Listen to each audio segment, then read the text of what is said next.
ओम श्री जय हरि विष्णु।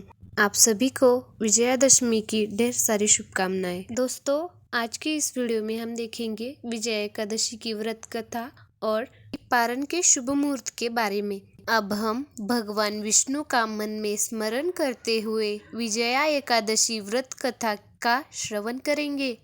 एक समय की बात है, देवर्षि नारद जी ने जगत पिता ब्रह्मा जी से फाल्गुन मास के कृष्ण पक्ष एकादशी का विधान पूछा था। तब ब्रह्मा जी ने बताया कि विजया एकादशी का व्रत पुराने और नए पापों का नाश कर देता है। एकादशी समस्त मनुष्यों को विजय प्रदान करती है। त्रेता युग में मर्यादा पुरुषोत्तम श्री रामचंद्र जी को जब 14 वर्ष का वनवास हो गया, तब वे श्री लक्ष्मण तथा सीता जी सहित पंचवटी में निवास करने लगे। वहां पर रावण ने जब सीता माता का हरण कर लिया था, तब श्री रामचंद्र जी और लक्ष्मण अत्यंत व्याकुल हुए और सीता जी की खोज में चल दिए। घूमते घूमते जब वे मरणासन्न जटायु के पास पहुँचे, तो जटायु ने उन्हें सीता जी का वृत्तांत सुनाकर स्वर्गलोक चला गया। कुछ आगे जाकर उनकी मुलाकात सुग्रीव से हुई और उन्होंने बाली का वध किया। हनुमान जी ने लंका में जाकर सीता जी का पता लगाया और उनसे श्री रामचंद्र जी और सुग्रीव की मित्रता का वर्णन किया। वहां से लौटकर हनुमान जी ने भगवान राम के पास आकर सब समाचार कहा। श्री रामचंद्र जी ने वानर सेना समेत लंका को प्रस्थान किया। जब श्री रामचंद्र जी समुद्र के किनारे पहुँचे, तब उन्होंने मगरमच्छ से भरे उस अगाध समुद्र को देखकर लक्ष्मण जी से कहा कि इस समुद्र को हम किस प्रकार से पार करेंगे। तब लक्ष्मण ने कहा, हे पुराण पुरुषोत्तम, आप आदि पुरुष है, सब जानते हैं। यहाँ से आधी योजन दूरी पर कुमारी द्वीप में वकदालभ्य नाम के मुनि रहते हैं। उन्होंने अनेक ब्रह्मा देखे हैं। आप उनके पास जाए, वो जरूर इसका उपाय निकालेंगे। लक्ष्मण जी के इस प्रकार के वचन सुनकर श्री रामचंद्र जी वकदालभ्य ऋषि के पास गए और उनको प्रणाम करके बैठ गए। मुनि ने भी उनको मनुष्य रूप धारण किए हुए पुराण पुरुषोत्तम समझकर उनसे पूछा कि हे राम, आपका यहाँ आना कैसे हुआ। राम जी ने कहा, हे ऋषि, मैं अपनी सेना सहित यहाँ आया हूँ और लंका जीतने जा रहा हूँ।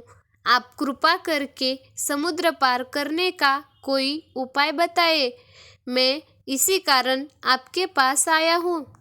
वकदालभ्य ऋषि बोले कि हे राम, फाल्गुन मास के कृष्ण पक्ष की एकादशी का व्रत करने से निश्चय ही आपकी विजय होगी। साथ ही आप समुद्र भी अवश्य पार कर लेंगे। फिर ऋषि ने राम जी को इस व्रत की विधि बताई।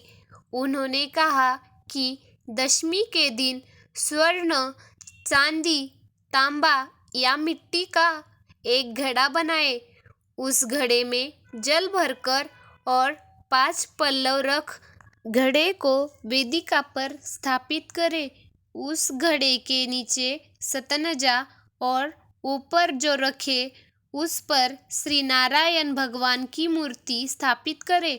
एकादशी के दिन स्नानादि से निवृत्त होकर धूप, दीप, नैवेद्य, नारियल आदि से भगवान की पूजा करें। इसके बाद घड़े के सामने बैठकर पूरा दिन व्यतीत करें और रात्रि भर जागरण करें। द्वादशी के दिन नित्य नियम से निवृत्त होकर उस घड़े को किसी ब्राह्मण को दे दे। हे राम, यदि तुम भी इस व्रत को सेनापतियों सहित करोगे तो तुम्हारी विजय अवश्य होगी। श्री रामचंद्र जी ने ऋषि के कथानुसार इस व्रत को किया।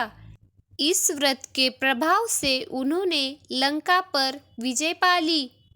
अतः हे राजन, जो कोई भी मनुष्य विधि पूर्वक इस व्रत को करता है तो उसकी दोनों लोकों में अवश्य विजय होगी।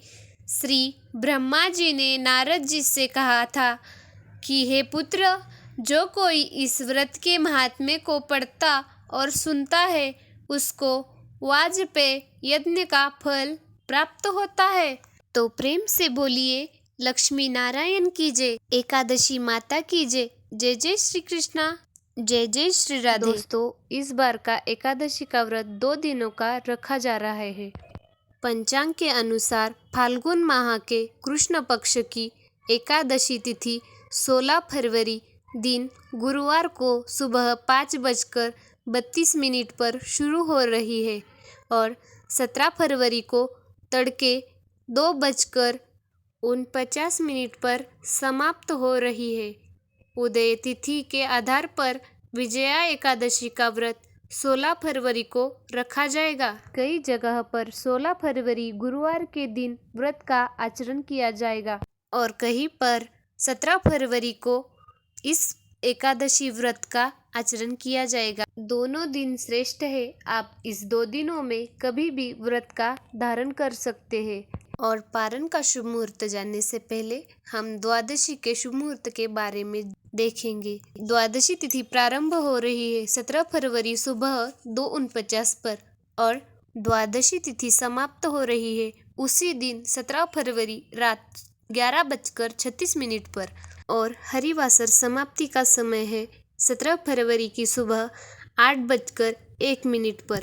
अगर आप 16 फरवरी को व्रत कर रहे हैं तो विजया एकादशी व्रत पारण यानी व्रत खोलने का शुभ मुहूर्त 17 फरवरी सुबह 8:01 से लेकर 10 बजे तक का है। अगर कोई भक्त 17 फरवरी को ये व्रत कर रहा है तो पारण यानी कि व्रत खोलने का शुभ मुहूर्त 18 फरवरी सुबह 6:57 से लेकर 9:12 तक है।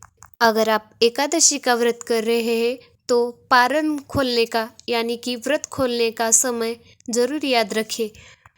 अगर आप शुभ मुहूर्त में व्रत नहीं खोलते हैं तो आप आपके किए गए व्रत का संपूर्ण फल नहीं प्राप्त कर सकते। दोस्तों, इस बार की एकादशी शुभ संयोग में आई है। एकादशी जब गुरुवार के दिन आती है तो आपको व्रत का दुगना फल प्राप्त होता है, क्योंकि गुरुवार का दिन श्री हरि विष्णु को समर्पित होता है। जो कि इस बार गुरुवार के दिन एकादशी का व्रत आया है तो आप पर भगवान विष्णु की दोगुनी कृपा दृष्टि होगी। तो आज आप भगवान विष्णु की पूरी विधिवत पूजा करके आपके घर के आसपास कहीं पीपल का वृक्ष हो तो उस पीपल के वृक्ष के जड़ में कच्चा दूध समर्पित करें, क्योंकि शास्त्रों के अनुसार पीपल के वृक्ष में श्री भगवान विष्णु का वास माना गया है। पीपल के वृक्ष में भगवान विष्णु का वास है। इस दिन आप अगर पीपल के जड़ों में कच्चा दूध अर्पित करते हैं तो आपको समस्त प्रकार के सुखों की प्राप्ति होती है। अगर आपकी कोई भी मनोकामना हो वो पूरी होती है। विजया एकादशी पर शेषनाग की शैया पर विराजमान व लक्ष्मी जी जिनके चरण दबा रही है हो उन भगवान श्री नारायण की पूजा का विधान है। पूजा के लिए सबसे पहले पूजा स्थल के ईशान कोण में एक वेदी बनाए और उस पर सप्तधान रखे और यहाँ जल से भरा एक कलश स्थापित करें। कलश में आम या अशोक के ताजे पत्तों को रखें और इसके बाद भगवान विष्णु की मूर्ति का फोटो स्थापित करें। पंचामृत से स्नान करवाकर भगवान को पीले चंदन का तिलक लगाकर पीले फूल, मौसमी फल, तुलसी दल और नैवेद्य आदि अर्पित कर धूप दीप जलाए और विजया एकादशी के व्रत कथा सुने। आखिर में दीप व कपूर से भगवान विष्णु की आरती करें। यथाशक्ति पूरे दिन व्रत रखें और विष्णु जी के मंत्र ओम नमो भगवते वासुदेवाय का जाप करें। इस दिन विष्णु जी के मंदिर में दीपदान करना बहुत ही शुभ माना गया है। ये सब हर एकादशी पर करने से विष्णु जी का आप पर ये सभी कार्य हर एकादशी पर करने से भगवान विष्णु की कृपा दृष्टि हम पर बनी रहेगी। माँ लक्ष्मी का घर में वास रहेगा और सभी प्रकार की नकारात्मक ऊर्जा समाप्त होती है और घर में सकारात्मक ऊर्जा का प्रवेश होता है। घर में सकारात्मक ऊर्जा का प्रवेश होने से आपकी सभी परेशानियां अपने आप ही दूर चली जाती है। अगर ये वीडियो आपको अच्छी लगे तो ज़्यादा से ज़्यादा इस वीडियो को लाइक करें और अपने फैमिली मेम्बर के साथ इस वीडियो को शेयर करें। अगर चैनल पर नए हो तो चैनल को सब्सक्राइब कर दे, साथ ही बेल आइकॉन क्लिक करें। मिलते हैं अब अगले वीडियो में, तब तक के लिए